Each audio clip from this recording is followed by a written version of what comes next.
Nintendo Switch, let me show you what's going on. And the first thing we always check is the port. And as you can see, we have problems in the ports. We have one pin touching the back casing on this side. Stuff on this side seems okay.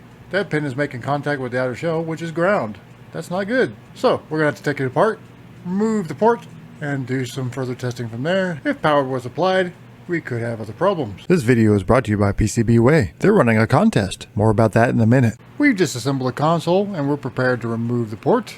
For your orientation purposes, we'll be working in this area of the board on side A to start with. In order to remove the port, I must set up my equipment. And while I set up my equipment, let me throw in my expected temperatures for this job. These temperatures are brought to you by the associate links in the description. If you go to my video description and click on one of these links and buy any of this equipment, a small portion of that purchase will go to supporting the channel. And I greatly appreciate you. It won't cost you an extra dime. We're going to add some flux. You can find my flux in the description. And now we're going to flood the anchors with low melt. Rub it in. Now it's time to bring the sauce. We'll concentrate on the anchors first. Moving our air around. Once they have wetted, we'll concentrate on the pins on the other side of the board. And the port will just fall off when it wants to. Another nice clean pull. As we're already on this side of the board, we'll begin our testing today around the Pi 3 USB and the surrounding circuitry on side A. And we'll begin our testing with this big capacitor right up here. And what we want to do is follow the trace, reading the board. There's a trace going directly to the chip, and that's the side we don't want short of the ground. And it is not short of the ground. Excellent. Now we're going to move to the filters. And we don't want any of these guys short of the ground. None of them should be without the port. And they are not. Excellent. Now we'll check the filters. We want continuity going from the chip to the port, basically.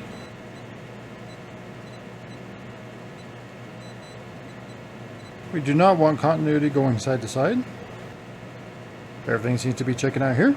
Now we're switching to side B, and these are the common fault testing zones on side B.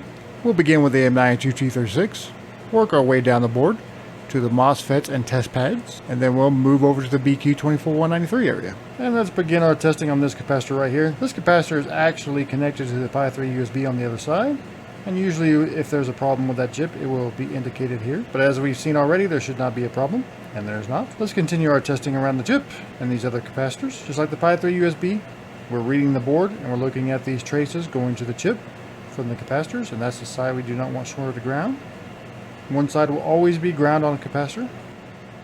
With this capacitor here, it's got two lines going to the chip. In that case, again, one side will always be ground. That side. As long as one side is ground, you're good.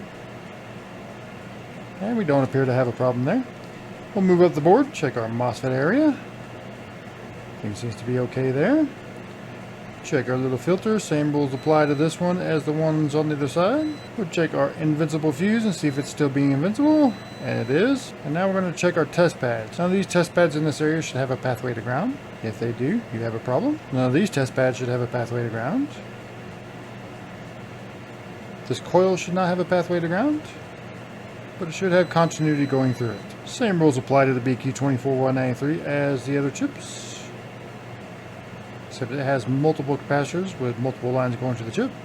Same deal, one side should be ground. I just know which side to test these days, and everything is checking out. That doesn't mean nothing is bad, but in every detectable way, it seems to be fine. I hope you're getting value out of this video. If you find this something you're not ready to tackle just yet, just a reminder, I do offer these services, both local and mail-in. Just head over to micromage.repair, click free quote, fill out the form, and I'll get back to you personally. If you mention this video, I'll give you a 10% discount on this repair. So for the moment, we have zeroed in on the port being our problem, and this is where we'll be working on side B. Let's begin our cleanup by adding some fresh flux. We must clean up all of our solder, particularly the low melt. The low melt will greatly assist us in this effort.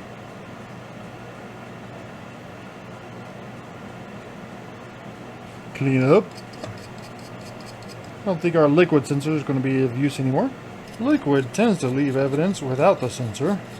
Apply some fresh flux, ball of solder to our knife tip on our Pico pencil. We're just going to run that ball over the pads.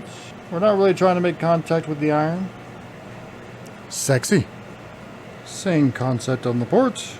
Ball of solder, painter pins, using just the ball solder. Excellent. Using lots of nozzle movement, we're going to bring up the temperature of this board enough to wet the solder on those pads and those pins and flow our port into place. By moving the air rapidly, it will never be in one place long enough to burn plastic, but the board will accumulate enough heat to do the job. And we're seeing wetting. And press down on our port, move our air, keep pressure down on the port until we see evidence that the pins have dried. We'll do a delicate little nudge test, and everything feels pretty solid. Excellent. Look at those sexy fillets. Now we're going to flip over to side A and work again in this area. Add some fresh flux. I'm going to switch over to our micro pencil and add some solder to the tip. Get things started. Caster 6337. Again, you can find that in the description. Feed a generous amount in. Rub it in.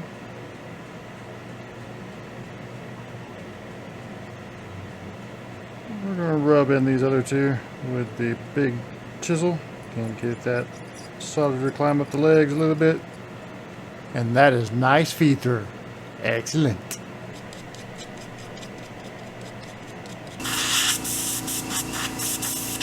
PCBWay is running their 6th project design contest. Head to PCBWay.com and click on the banner. Check out some of the past innovations. This is your timeline. Your themes are electronic or mechanical. You'll be competing for a variety of cash and or prizes. Click on my link in the description and enter your project today. We're prepared to perform some power testing, and the channel we're watching is PSU channel 1, particularly the amp meter. And what we want to see here is just recognition on both sides of the ports. This is not necessarily a definitive test. I'll show you a more definitive test without a USB-C meter. Okay, seeing some activity there. That's good. Switch to the other side. There we go. Excellent. Now on PSU channel 2, the amp meter as well, we're going to use our much more definitive modified iPhone Power Squid, which we have retrofitted with Nintendo Switch and Nintendo Switch Lite battery connectors. We're going to activate with the OEM, just a quick plug in and plug out. And what we want to see here is just a steady climb in amperage. That looks relatively normal. Let's click on our capture and see if we're docking. Important test when you change the port.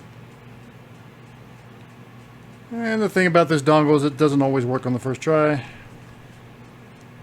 We'll flip it over. And there we go. We are docking.